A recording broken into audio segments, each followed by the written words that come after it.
પરસોત્તમ રૂપાલાને લઈ કોંગ્રેસના નેતા પરેશ ધાનાણીએ આપ્યું મહત્વનું નિવેદન। તેમણે કહ્યું કે હવે ક્ષત્રિય બહેનોએ જોહર કરવાની જરૂર નથી। તો આવો જાણીએ સંપૂર્ણ વિગત વિશે। નમસ્કાર, હું છું રોનક મોઢવાડિયા અને આપ જોઈ રહ્યા છો ન્યૂ ગુજરાતી ન્યૂઝ।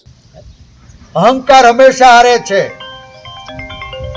આ દેશમાં રોટી બેટી રાજ અને ધર્મની રક્ષણ કરનારા લોકોને પોતાની કુખે ઉછેરનારી દેશની તમામ માતૃશક્તિને આપણે વંદન કરીએ છીએ, પણ આજ દેશની દીકરીઓના દામન ઉપર દાગ લગાડનારા લોકો સામે દીકરીઓએ જોહર કરવાની પ્રતિજ્ઞા લેવી પડે એ આપણી સૌની કઠણાઈ છે।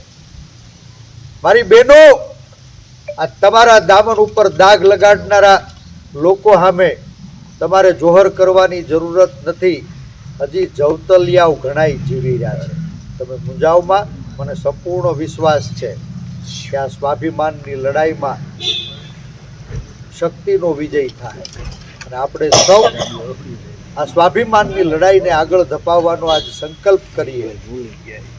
સત્તામાં બેઠેલા લોકોના અહંકારને ઓગાળવા માટે આપણે સૌ એકજૂટ થઈ 18 વર્ણ સાથે મળી અને 7મી મેએ મતદાન કરવાનો અવસર મળે ને ત્યારે પંજાનું બટન દબાવીએ એવી આપ સૌને હૃદયપૂર્વકની વિનંતી। આવી જ નવી માહિતી અને સમાચાર જોવા માટે જોતા રહો ન્યૂ ગુજરાતી ન્યૂઝ।